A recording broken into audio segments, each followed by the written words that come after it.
Hey, family. Welcome back to Fridays by the Fire. I am your host, Sandi BestLife Jones. Thank you for joining me tonight. It's good to have you. I'm going to turn our music down just a little bit more so you can hear. There we go. All right. There we go.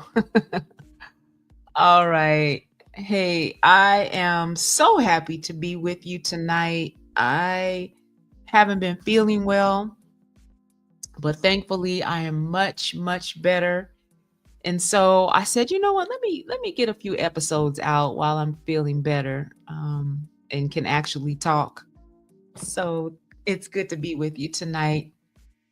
Tonight we're going to talk about something that can sit, right at the crossroads of our faith, our womanhood, our emotional maturity, all the things.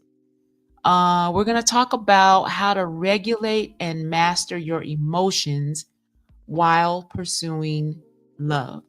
Because, I'm just going to keep it real. Dating will test every fruit of the spirit you have. Joy, peace, patience, self-control, you name it. Dating will test it.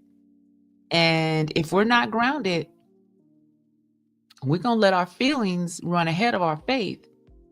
And that can lead to, some situations that you don't want to be in. So tonight we're learning how to let your heart feel but not lead.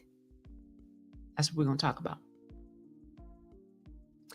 So before we get into that, I want to go a little bit further and let me speak to what I mean when I say mastering your emotions while pursuing love. Being pursuable doesn't mean you're out here chasing men. Let's just make that clear and put that out there.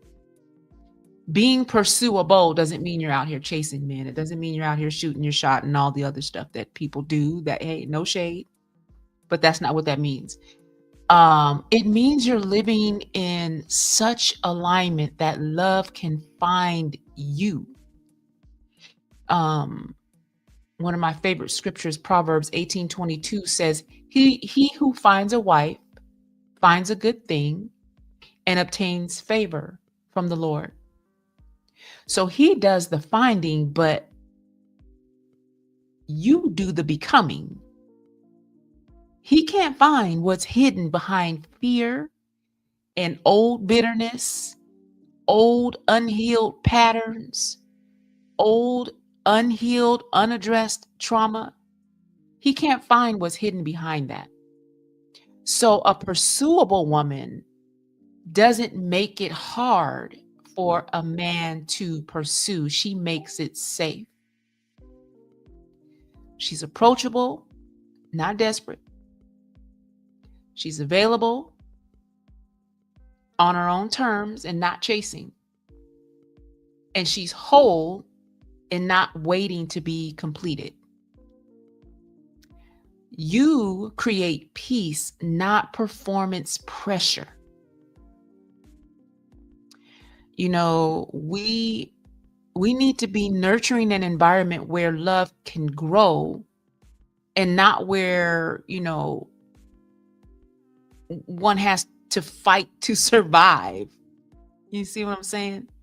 So when I say pursuing love, I'm not talking about chasing a man. I'm talking about pursuing the posture that allows healthy love to recognize you when it shows up. So let's talk about how your feelings are real, but they're not always right. So emotional intelligence, it doesn't mean you stop feeling. It means you stop fumbling every time you feel, right? It means that you pause before you react. You pray before you respond. And You choose wisdom even when your heart wants validation or your heart wants control. Proverbs 4:23 says, above all else, guard your heart, for everything you do flows from it. But guarding your heart, it doesn't mean locking it away. It simply means you're managing the flow of what's coming from your heart. Does that make sense? Okay, good. So, what is emotional regulation? This is part one. Point one. Emotional regulation is managing your inner temperature before you allow it to spill out in words or actions that you can't take back. It's the Holy Spirit helping you breathe through the moment instead of you just breaking in the moment. When you're triggered by silence or inconsistency or arbitrary confusion, it's the emotionally mature woman who doesn't spiral out of control with that. She surrenders. She surrenders and she asks God, okay, Lord, is this about him or is this about me? I'm telling you, that question alone can either save you from heartbreak or cause you to walk right on into the heartbreak without paying attention, depending on whether or not you hear God's answer. Point two, let's look at responding versus reacting. A reaction is more of an emotional reflex. It's something we do in the moment because we didn't stop to think about what to do. But a response is your emotional regulation. So reaction might say, you hurt me, so I'm going to hurt you. But responding says, you hurt me, but I'm healed enough to decide how I want to handle it. James 1:19-20 tells us, be quick to listen, slow to speak, and slow to become angry, for human anger does not produce the righteousness God desires. So you can feel anger and remain in your righteous posture. That is emotional mastery. Point three. Here are some common emotional triggers in dating that I want to touch on. The overthinker. You know how you replay every text, every pause in his voice. Girl, you ain't crazy. You ain't crazy. That's that abandonment issue rearing its ugly head. That's all that is. It's that fear of abandonment that you haven't maybe processed or dealt with, rearing its head and telling you there's something behind door number one when there really is no door number one. Listen, I've been there. I have been there. Sometimes you turn into the fixer. You see his potential. You want to go in there and try to heal him instead of really hearing what he's saying. Yeah. And that's rooted in your need to feel useful or to feel loved because somewhere in your life, somebody made you feel useless and unloved. And I've been there too. You could turn into the defender. It's like you expect disappointment, so you kind of pre-reject them first before they can reject you. And really what that is it's self-protection masquerading as spiritual discernment. And listen, emotionally intelligent women, you don't shame these patterns that you have in your life. You name them. You don't shame them. You name them so that God can heal them. That's what we do over here in the Grown Woman Tribe. Point 4.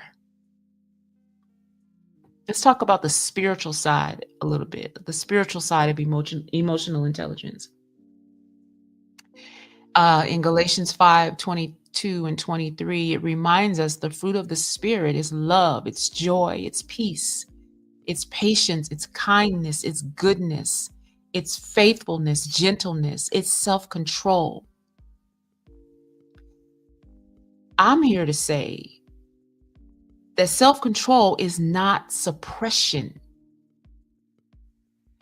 It is spirit-led decision-making. Because you realize that your emotions are messengers, but they are not the masters of your life. I'm going to say that again. When you understand that self-control is not suppression, but it's spirit-led decision-making, then your emotions become messengers, but they do not master, control, and rule your life. Part 5, how to date with a sound mind. 2 Timothy 1:7 says, God has not given us a spirit of fear, but of power, love, and a sound mind. And what that means is, yes, you can flirt without fear. You can connect without clutching and clinging. And you can love without losing yourself. Because when you have a sound mind, red flags stop looking like fix me projects. And they start looking like, no, that's not my assignment. Those red flags don't turn pink when you have a sound mind. And green flags don't turn red when you have a sound mind. I'm going to do a whole other show on turning green flags red because it's a thing. So y'all watch for that. Point 6. Let's look at some practical tools for emotional regulation. Number 1, the holy pause. That pause that makes you ask yourself, what outcome am I hoping for with this response? And if peace is not the goal, then wait. Do not respond if peace is not your goal. Number 2, the 3P rule. Pray, process, proceed. Pray first about everything, but especially in the heat of the moment when you can feel yourself getting ready to react instead of respond. Pray. And then process, either with God or your bestie, somebody you can trust. Process those emotions out loud. You got to speak it out. Talk about it with somebody. And then proceed calmly. Pray, process, proceed, the 3 Ps. Number 3, journal your patterns. I do this daily. Write down your triggers, your feelings, and your truths. Because that can literally replace your next spiral. Seriously. If you write down what's triggering you in the moment, write down what you're feeling, write down the truth of what you're looking at, you can literally stop your next spiral in its tracks by doing that. And number 4, don't confuse chemistry with confirmation. It's peace that confirms, but chaos reveals a lot if you're willing to look at it. So don't confuse chemistry with confirmation. Point 7. And this is just a personal reflection of mine. There were seasons in my life when I was emotionally available, but spiritually dysregulated. And I mistook my anxiety for, discernment. And God had to tell me gently, you can't hear me clearly when your emotions are too loud, sis. So now my daily prayer is, one of my daily prayers is, Lord, teach me to feel deeply but respond wisely. I don't want to be walking around out here like a loaded gun, just saying whatever and doing whatever. That's not who God created me to be. And it's harmful. And I don't want to be out here harming people because I haven't learned how to regulate my emotions. So I just want to ask you a couple things as we reflect on tonight's message. I want to ask you, are your emotions leading your decisions or just informing them? When you're triggered,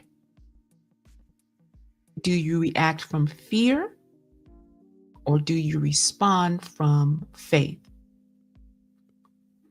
And what patterns keep replaying in your life that God might be asking you to allow Him to heal? What patterns are you seeing? What trends are you seeing in your behavior that keep replaying over and over and over and over that God is asking you to allow Him to come in and heal with you?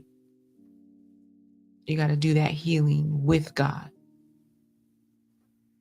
So, just ask yourself that. I want you to know that you can be soft and still have standards.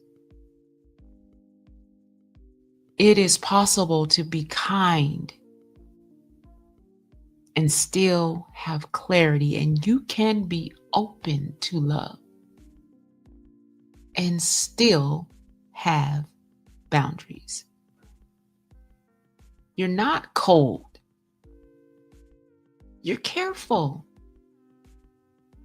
You're not hard. You are discerning. And when you master your emotions, you stop being tossed by every wave of attention and you start walking on the water of wisdom.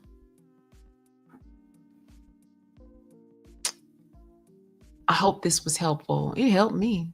Shoot, I'm over here preaching to myself. Thank you again for joining me tonight over here by the fire. I want to remind you before I go that life is not about perfection. It's about progress. So stay grounded in your faith and allow the Spirit of God to guide your emotions, help you regulate yourself. You don't have to date out of control. You can be poised. You can be centered. You can be grounded while you date. It's possible. You can do it. I'm over here cheering for you. I'm your biggest cheerleader. I have faith in you. You can do it. All right, y'all be good. And thank you for being here tonight. Until next time, God bless. Love y'all.